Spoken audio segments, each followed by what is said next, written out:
So now let's talk about the detail of each and every stage that we will be talking कि introduction stage की characteristics क्या है, introduction stage की marketing strategies क्या है।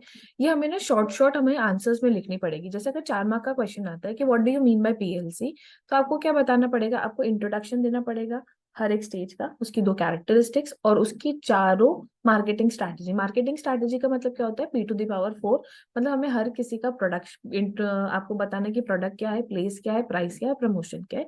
तो वही चीज हम आपको डिटेल में बता रही हूँ मैं, ताकि वो आपके लिए इजी रहे आंसर्स में लिखने के लिए। वापस वही बोल रही हूँ कि ये टॉपिक बहुत बहुत इंपॉर्टेंट है।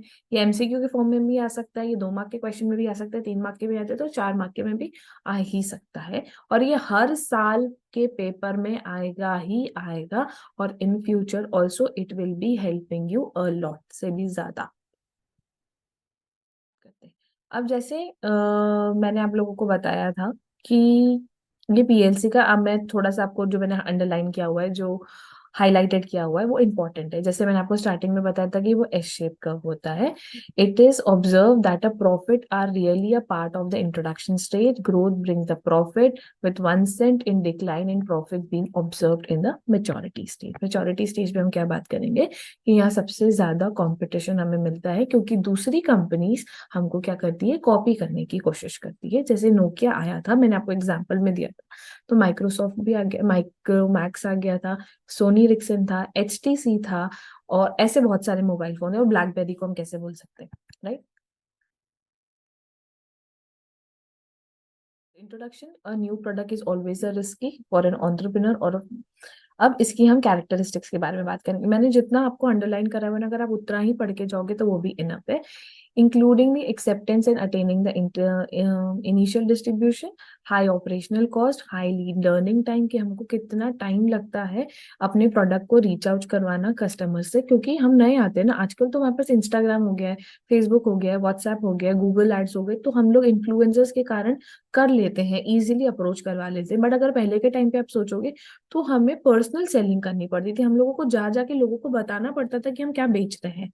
High promotional cost, customer have a low awareness, क्योंकि हम अनसॉल्व प्रोडक्ट के बारे में बात कर रहे हैं, कि हम यहाँ पे लोगों को जा जाके बता रहे हैं कि हम क्या बेच रहे हो और हम क्या आपको सर्विस देना चाहते हैं और हम आपकी नीड्स को कैसे सेटिस्फाई कर रहे हैं।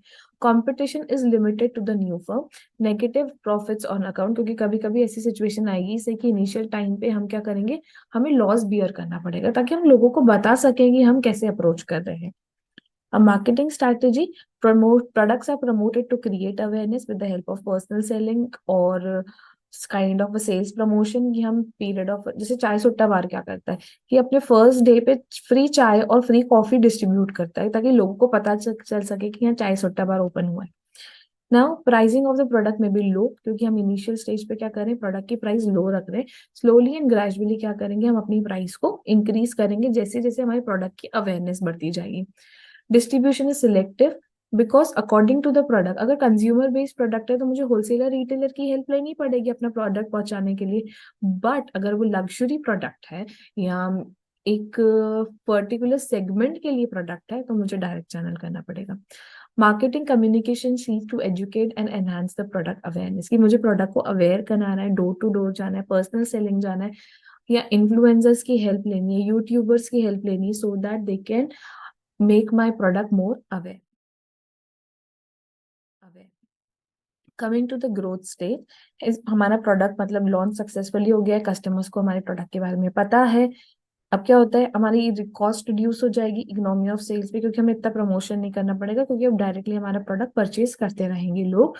नाउ इंक्रीजिंग कंपटीशन, अब क्या होगा, स्लोली एंड ग्रेजुअली जब मार्केट में दिखता है कि यार ये प्रोडक्ट आ रहा है, जैसे कि अगर मैं आपको एक एग्जांपल दूं, बालाजी जैसे ही मार्केट में आया तो लेस के और न्यू फ्लेवर्स आने लग गए थे, क्योंकि लेस कंपनी को लग रहा था कि यार बालाजी इतना प्रोवाइड कर रहा है तो मैं क्यों नहीं कर सकता हूँ। तो जो फॉरेन के ब्रांड्स थे, जो फॉरेन के फ्लेवर्स थे, वो इंडियन मार्केट में भी आने लग गए थे। Market expansion with the new customers, profit हमारा बढ़ता जाएगा, क्योंकि रॉ मटेरियल की कॉस्ट क्या हो गई, कम हो गई ना। The more the quantity is been ordered, हमारा कॉस्ट ऑफ रॉ मटेरियल क्या हो जाएगा, वो कम हो जाता है। Cost incurred on identifying new uses. Marketing strategy, product की क्वालिटी हमें मेंटेन करनी पड़ेगी। आज के टाइम पे आप देख लो, भले पार्ले जी उठा लो, वीको वज्रदंती उठा लो, या मेलोडी ले लो, या मैंगो बाइट ले लो या बहुत मारी बिस्किट देख लो, हर किसी की क्वालिटी एग्जैक्टली सेम ही है अभी तक। प्राइसिंग में भी remain same as the firm is enjoying the free और the increase in demand. Distribution channel में भी एडेड, पहले हम डायरेक्ट चैनल से करते थे तो अब हम इनडायरेक्ट चैनल को भी अडॉप्ट कर सकते हैं, या तो फिर with help of wholesalers and retailers भी हो सकता है। Promotion is aimed at the broader audience. Maturity stage जहाँ पे बहुत सारा डिफिकल्ट टाइम हो जाती है, राइवल्स होते हैं हमारी, कॉपी करने की कोशिश करते हैं, तो ये सारी चीजें आ जाती हैं। और along with that thing what will happen कि हमें प्राइस यहाँ पे कम भी करनी पड़ सकती है, या हमें सेल्स प्रमोशन डिस्काउंट देना पड़ता है, buy one get one free दे, क्योंकि ताकि मेरे कस्टमर मेरे ही रहे, मेरे राइवल्स के पास नहीं जाए। जैसे फॉर एग्जाम्पल सबसे पहले तो अमेजोन आया था, फिर उसके बाद आपने देखा OLX भी आ गया, फिर आपने देखा होगा स्नैपडील भी था, फिर फ्लिपकार्ट भी था, मिंत्रा भी था, ये सारी चीजें आने लगी। तब स्नैपडील के साथ कैसे हुआ कि अमेजोन था, तो Snapdeal was giving us the product as a very less price, but उसमें फ्रॉड केसेस कितने सारे हो रहे थे। तो यहाँ पे हीट ऑफ द कंपटीशन हो जाता है, ये बहुत इंपॉर्टेंट लाइन है, heat of the competition and the customers is approval at the enter of the maturity stage. During this stage, the marketers are focusing the efforts on the extending the lives of their existing brand, कि भाई मैं अपना brand कैसे बचा सकूं, मैं discount भी दे सकता हूँ, मैं नया प्रोडक्ट लाइन लॉन्च कर दूं, अगर ठीक है भाई मैं अगर सिर्फ शार जेल बना रहा था, मैं शैम्पू बनाना चालू कर दूं, कि अगर कंपनी के पास मेरा ट्रस्ट है तो डेफिनेटली मैं कितने भी प्रोडक्ट बना लूं तो कस्टमर को नहीं जाना चाहिए ना। कैडबरी है, सिल्क बना लिया, तो उसने फ्रूट एंड नट भी बना लिया, बबली भी बना लिया, कैरामल भी बना लिया, क्यों? और अगर डार्क चॉकलेट फेमस हो रही है अमूल की, तो भाई डेयरी मिल्क कैसे पीछे रहेगा? तो they are also including the Bournville. Characteristics: cost should be in decreased, the sales volume peak and market saturation is visible, competitions are entering, drop in price due to the competition, advertisement spend हम और पैसा लगाने लग जाते हैं, product features diversification, industrial profit decreases during this time. Marketing strategies, अब marketing strategies के मतलब ये है कि we need to focus on promotion, right, और प्राइसिंग, कि हमें प्रमोट उसको और कितना कर सकते हैं। We need to think that कि हम उस चीज को उसकी रीपोजिशनिंग करके बता दें, उसका डुअल यूज बता दें, या नया प्रोडक्ट लाइन ले आए और उसकी प्राइसेस को कम कर सके ताकि हमारा कस्टमर हमारा रहे। Now decline stage, it is a kind of a favour, या तो कंपनी वाइंड अप हो रही, पूरी तरह से लॉस हो जाएगी, हम अपनी कंपनी को बंद कर देंगे, या तो कोई हम किसी का वेट कर लेंगे कि भाई आजा हमारी कंपनी को खरीद ले, या हमारे साथ मर्ज कर ले। हीरो होंडा अलग अलग थे, फिर हीरो होंडा बने, now again they are doing an individual work, साथ में भी काम करके देख लिया, अलग अलग भी काम करके देख लिया, फिर से अलग अलग हो गए। So these are the thing that we are experimenting in the market, कि कैसे मार्केट को हम फोकस करें, या कैसे मार्केट को मैं ग्रैब करूं, या कैसे मार्केट से मेन चीज पैसा निकालूं, पैसा कमाऊं। सो डिक्लाइन स्टेज में मेनली एक्सपेरिमेंट ज्यादा होते हैं कि हम क्या कर सकते हैं। Now sales and profit decline rapidly and competitors become more cost conscious, right. तब इसकी है ना कैरेक्टरिस्टिक्स कुछ नहीं होती, या तो हम रिपोजिशनिंग के लिए ढूंढ सकें, राइट। अब मेन स्ट्रैटेजीज यहाँ पे जो होगी मार्केटिंग, हम ऐड न्यू फीचर्स करें या find new users. Now cost can be reduce and product can be discontinued, या प्रोडक्ट को हम क्या कर सकते हैं, बेच सकते हैं, या तो कंपनी को बेच सकते हैं, कंपनी या प्रोडक्ट को बनाना बंद कर सकते हैं। तो ये बिल्कुल शॉर्ट में था कि हमारा PLC क्या होता है। वापस से बोलूंगी, ये इंपॉर्टेंट टॉपिक है, इस टॉपिक को कभी नहीं छोड़ के जाना है आपको। Is that thing clear?